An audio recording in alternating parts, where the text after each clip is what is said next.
திமுக ஆட்சியில் மணல் திருட்டு அப்படிங்கிறது ஒரு பெரிய விஷயம் இல்லை அப்படின்னா கூட பல பல முறையிட்டு நடவடிக்கை எடுக்கலைன்னா மக்களே வேறு விதமாக செயல்படுவார்கள் அப்படிங்கிறதுக்கான உதாரணம் தான் இது. நாமக்கல் மாவட்டம் அங்கே பில்லாநல்லூர் கிராமம் இருக்கு, அதுக்கான ஏரி இருக்கிறது. விவசாயிகள் அங்கே வண்டல் மண் படிமம் இருக்குது, வண்டல் மண் எடுக்கணும் அப்படின்னு விவசாயிகள் ஏதாவது அவங்க தேவைக்கு கேட்டால் அதெல்லாம் அனுமதி இல்லைன்னு இருக்காங்க. ஆனால் இப்போ ரோடு கான்ட்ராக்டு அப்படின்னு சொல்லி மண் வேணுங்கிறப்ப சரி இங்கே எடுத்துக்கோங்க, ஆனால் 5000 கன அடி அளவுக்கு தான் மண் எடுக்கணும் அப்படின்னு மாவட்ட ஆட்சியர் அனுமதி கொடுத்துருக்காரு. ஆனால் திடீர்னு போய் இந்த ஊர் மக்கள்லாம் போய் பார்த்துருக்காங்க, கிட்டத்தட்ட 50 அடி வரைக்கும் ஆழத்தில் மண் எடுத்திருக்காங்க. இன்னும் சொல்லப்போனால் அந்த ஏரியில் மண் எடுத்ததுனால கீழே நீர் ஊற்றே வர ஆரம்பிச்சிருக்குது. அதை பார்த்து இதை கடுப்பாகி அந்த ஊர் மக்கள், கிராமத்து மக்கள்லாம் சேர்ந்து அங்கே டெய்லி 100-150 லாரியில் எடுத்துகிட்டு போயிருந்துருக்காங்க. அந்த லாரிகள்லாம் சிறை பிடிச்சிருக்காங்க. இந்த செய்தி எப்படி பார்க்குறேன்? அதாவது பிரிக்க முடியாதது திமுகவும் ஊழலும், திமுகவும் கனிம வள கொள்ளையும். அந்த திருவிளையாடல் வசனத்தை மாற்றி எழுதலாம்னு நினைக்கிறேன். இப்போ நீங்கள் சொன்ன சம்பவம் நடந்திருக்கிறது நாமக்கல் மாவட்டத்தில் ராசிபுரம் பக்கத்தில் இருக்கக்கூடிய பில்லாநல்லூர் அந்த கிராமத்தில். இதே கிராமத்துல அந்த கிராம மக்கள் அந்த ஏரியில் இருக்கக்கூடிய வண்டல் மண்ணை 3 அடிக்கு அதை திரட்டி வயல்களுக்கு கொடுத்த விவசாயிகளுக்கு பயன்படும் என்று சொல்லி 15 ஆண்டுகளாக கோரிக்கை விடுத்திருக்காங்க. 3 அடி தோண்ட வேண்டிய இடத்த 50 அடி தோண்டியிருக்காங்க. இது யாரு கொடுத்திருக்காங்க? விவசாயிகள் கொடுக்கல. அங்க ஒரு போர்டு வச்சிருக்கான பேருக்கு ஏதோ ஒரு பேர் போட்டிருக்கான. இப்ப கவர்மெண்ட் ப்ராஜெக்டாவது என்ன பண்ணோம், திட்ட மதிப்பீடு என்ன பண்ண போறோம், என்ன எல்லா ரோடு போட போறாங்க, எந்த இவ்வளவு கால வரைக்கும் பண்ணலாம், எக்ஸ்பைரி டேட் என்ன, எல்லாமே எழுதிருக்கணும் இல்லையா? யார், அவர் பேர் என்ன, மொபைல் நம்பர் கூட போய் எழுதுறாங்க. அந்த கான்ட்ராக்டர் மொபைல் நம்பர் என்ன, எல்லாமே எழுதணும். அதெல்லாம் எதுவும் கிடையாது. சும்மா ஒரு பிளக்ஸ் போர்டு காத்துல பறக்குது. இவங்க பாட்டுக்கு விடிய இருக்கிறாங்க. எங்கேயா நீங்க பாத்தீங்கன்னா நைட்டுக்கு மேலதான் எடுக்க வரதே, நைட்டு தான் எடுக்கிறாங்களாம். திருடா அப்பதானே திருடா. ஆமா, திராவிட ஆட்சியில பகல்லே செயின்லாம் இது பண்ணிட்டு போறான், வீட்டுல புந்து கொலையெல்லாம் பண்றான், அதுவும் நடக்குது.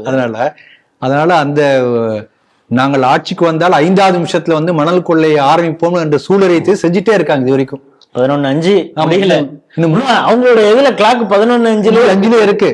இன்னும் 3 மாசம் 11:05 தான். அதனால இப்ப வேற பயம் கிளம்பி இருக்கு. திருப்பி வருமா தெரியல. இப்பயே பயம் ஆரம்பிச்சாச்சு. அதனால முடிஞ்ச வரைக்கும் சுரண்டி எடுத்துருவோம். தமிழ்நாட்டே சுரண்டி வித்தாலும் சரி பரவாயில்ல, மோனே நம்ம சம்பாதிக்க பாக்கெட் ருப்பிடணும்ப்பா அப்படின்னு எல்லாரும் தீர்மானமா இருக்காங்க. அதனால இந்த ஊரே அழிஞ்சாலும் சரி, ஏன் நான் இங்க திமுக கட்சிக்காரங்களுடைய அந்த கான்ட்ராக்டருடைய பாக்கெட் நிரம்பினால் போதும் என்கிற அளவுக்கு இயற்கையை கொள்ளையடித்து கொண்டிருக்கிறார்கள். 30 அடி 50 அடிக்கு விடிய தோன்றாங்க. பகல் ஏன் தோண்டக்கூடாது? திருட்டுத்தனமும் பண்றாங்க. அதை விற்கிறாங்க மணலை, இந்த மண்ணை பாருங்க. இதுக்கு முன்னாடி அந்த சேது சமுத்திர திட்டம்னு சொல்லி ஒரு திட்டம் போட்டாங்க. கடல்லே மண் எடுத்து கடல்லே கொட்டுறதுக்கு. அதாவது தொடர்ந்து பண்ணிட்டே இருப்பான், என்ன பண்றான்னு யாருக்கும் தெரியாது. ஆனா பெர்மனண்டா பணம் வந்துட்டே இருக்கும். கவர்மெண்ட் ஃபண்ட் மக்கள் வரி பணத்தை இப்படி கொள்ளையடிப்பதற்காகவே திட்டம் போடப்பட்ட திட்டம் தான் அந்த சேது சமுத்திர திட்டம். ஆக்சிஸ் பேங்க்ல இருந்து 2700 கோடி ரூபாய் கடன் வாங்கினாங்க. என்னாச்சுன்னு தெரியாது. அதனால இப்படி கொள்ளையடிப்பிலே கை தேர்ந்த திமுகவுடைய வாரிசுகள் சும்மா இருப்பாங்களா? இப்படிதானே இருப்பாங்க இல்லையா? நம்ம ஏற்கனவே பல தடவை பார்த்திருக்கோம். இந்த மணல் கொள்ளை, ஆற்றுப்படுகையில எந்த அளவுக்கு மணல் கொள்ளை, அதை பத்தி தனியா செய்திகளே பேசியிருக்கோம். குறிப்பா இந்த குறிப்பிட்ட ஆறுல இந்த மாதிரி பண்றாங்க என்பது பற்றி பார்த்திருக்கோம். அது மாதிரி ஆற்றுப்படுகையில அந்த மணல் என்பது என்னன்னா, இட் இஸ் ரிசர்வாயர். அப்படி தண்ணியை தேக்கி மழை காலத்தில் வரக்கூடிய தண்ணியை கீழே ஃபில்டர் பண்ணி பூமிக்கடியில நிலத்தடி நீராக சேர்த்து வைக்கும். அந்த மணலை முழுக்க கொள்ளை அடிக்கிறது யாருன்னா இந்த திமுக காரங்க தான். இப்ப கேரளால யாரும் மணல், அங்கேயே ஆறு இருக்கு, மணல் யாரும் ஆத்து மணல் இருக்க மாட்டாங்க, தமிழ்நாட்டுல தான் போகும். அப்ப இயற்கை வளங்களை சுரண்டக்கூடிய கட்சி, சுரண்டி தன்னுடைய அந்த குடும்பத்தையும் அந்த திமுக கட்சியும் வளர்க்கக்கூடிய ஒரு கொள்ளை கும்பல் தான் இது. தொடர்ந்து பண்ணிட்டு இருக்காங்க.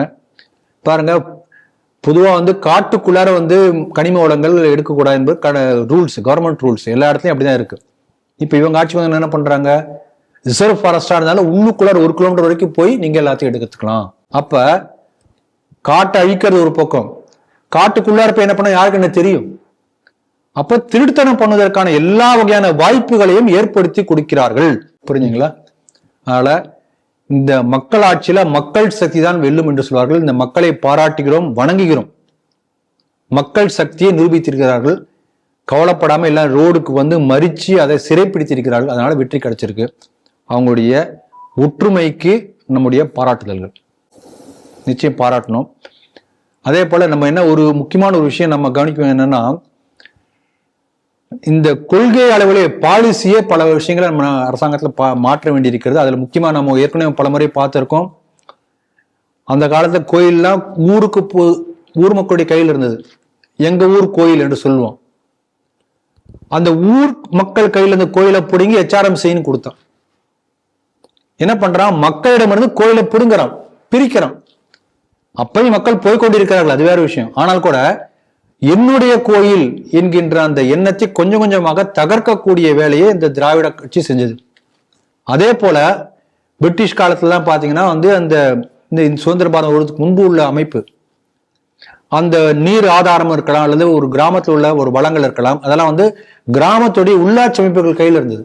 இன்னும் சொல்ல போனோம்னா எஜுகேஷனே உள்ளாட்சி அமைப்பு தான் நடத்தது அந்த காலத்துல, மெக்காலே வருவதற்கு முன்பு. அப்ப என்னுடைய கிராமத்துடைய ஏரி, என்னுடைய கிராமத்துடைய குளம், என்னுடைய கிராமத்துடைய ஆறு, இப்படி அந்த ஊர் மக்கள் நினைச்சது போக அதெல்லாம் பிடுங்கி PWD கையில கொடுத்துட்டான். அப்ப பொதுப்பணித்துறைக்கு அந்த கிராமத்துக்கு எந்த சம்பந்தம் கிடையாது, ஏதோ ஒரு டிபார்ட்மெண்ட், அவ்வளவுதான். ஆகவே இதெல்லாம் நம்ம ரீதிங்க் பண்ணணும். ஏதோ அந்த காலத்து நல்ல விஷயங்களா இருந்தோம் அதெல்லாம் திருப்பி நம்ம செயல்படுத்தக்கூடாது. உள்ளாட்சி அமைப்புகளே பாத்தீங்கன்னா தேர்தல் நடத்துவது கூட வந்து கட்சி சின்னத்துல போடுறோம்.